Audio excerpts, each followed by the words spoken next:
Pookode veterinary കോളേജിലെ സിദ്ധാർത്ഥിന്റെ മരണത്തിൽ അന്വേഷണം നടത്താൻ ഒടുക്കം CBI എത്തുന്നു. സിദ്ധാർത്ഥിന്റെ മരണത്തിൽ CBI അന്വേഷണം നടത്താൻ മുഖ്യമന്ത്രി പിണറായി വിജയൻ ഉറപ്പു നൽകിയതായി സിദ്ധാർത്ഥിന്റെ അച്ഛൻ വെളിപ്പെടുത്തി. മുഖ്യമന്ത്രിയുമായി സിദ്ധാർത്ഥിന്റെ അച്ഛൻ കൂടിക്കാഴ്ച നടത്തി. മകന്റേത് കൊലപാതകമാണെന്ന് മുഖ്യമന്ത്രിയെ അച്ഛൻ അറിയിച്ചു. ഉത്തരവിടാം എന്ന് മുഖ്യമന്ത്രി വ്യക്തമാക്കിയതായും സിദ്ധാർത്ഥിന്റെ അച്ഛൻ പറഞ്ഞു. ഡീനിനെയും അസിസ്റ്റന്റ് വാർഡനെയും പ്രതിയാക്കണമെന്നും ആവശ്യപ്പെട്ടു. ദേവരാജൻ എന്ന പ്രതിയെക്കുറിച്ച് പോലീസ് അന്വേഷിച്ചിട്ടില്ല. ഇപ്പോൾ ആന്റി റാഗിംഗ് സമിതിയുടെ അന്വേഷണം പുറത്തുവന്നു.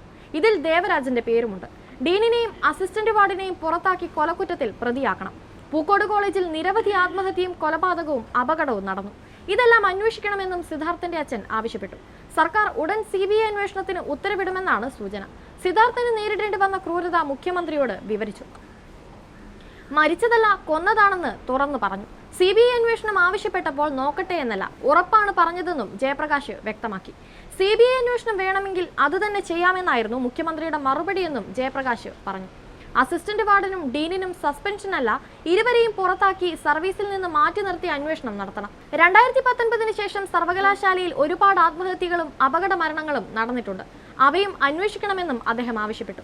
ട്രെയിനിൽ വെച്ച് സിദ്ധാർത്ഥിനെ വകവരുത്താൻ ശ്രമിച്ചോ എന്ന് സംശയമുണ്ട്. ദേവരാഗ് പുതിയ പേര് ആന്റി റാഗിംഗ് സ്ക്വാഡിന്റെ റിപ്പോർട്ടിലുണ്ട്. പോലീസ് അന്വേഷണത്തിൽ അങ്ങനെ ഒരു പേരില്ല. സുഹൃത്ത് അക്ഷയെ സാക്ഷിയോ മാപ്പ് സാക്ഷിയോ ആക്കരുത്. അവൻ പ്രതിയാണെന്നും ജയപ്രകാശ് കൂട്ടിച്ചേർത്തു.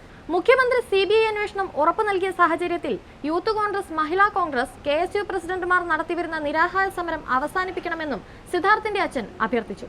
ഇന്നലെ ചേർന്ന ഇടതുമുന്നണി യോഗത്തിൽ സിദ്ധാർത്ഥിന്റെ മരണം ചർച്ചയാവുകയും കടുത്ത വിമർശനം ഉയരുകയും ചെയ്തിരുന്നു. RJD യാണ് യോഗത്തിൽ വിഷയം ഉന്നയിച്ചത്. സമാന സംഭവങ്ങൾ ആവർത്തിക്കാതിരിക്കാൻ വിദ്യാർത്ഥി സംഘടനകൾക്ക് കർശന നിർദ്ദേശം നൽകണമെന്ന് RJD ആവശ്യപ്പെട്ടു. ഇതെല്ലാം പരിഗണിച്ചാണ് CBI അന്വേഷണത്തിന് സർക്കാർ തയ്യാറാകുന്നത്. ഇക്കഴിഞ്ഞ ഫെബ്രുവരി 18-നാണ് സിദ്ധാർത്ഥിനെ ഹോസ്റ്റലിലെ കുളിമുറിയിൽ മരിച്ച നിലയിൽ കണ്ടെത്തിയത്. സിദ്ധാർത്ഥൻ നേരിട്ടത് ആൾക്കൂട്ട വിചാരണയും ക്രൂരമർദ്ദനവും മാനസിക പീഡനങ്ങളുമായിരുന്നെന്നാണ് പുറത്തുവരുന്ന റിപ്പോർട്ട്. ഈ മാസം 14 മുതൽ 18 ഉച്ചവരെ സിദ്ധാർത്ഥൻ ക്രൂരമർദ്ദനത്തിനിരയായെന്ന് ദൃക്സാക്ഷിയായ വിദ്യാർത്ഥി പറഞ്ഞു. ഹോസ്റ്റലിലെ 130 വിദ്യാർത്ഥികളുടെ മുൻപിൽ നഗ്നനാക്കിയായിരുന്നു മർദ്ദനം. 2 ബെൽറ്റുകൾ മുറിയുന്നതുവരെ മർദ്ദിച്ചു. തുടർന്ന് ഇരുമ്പ് കമ്പിയും വയറുകളും പ്രയോഗിച്ചു.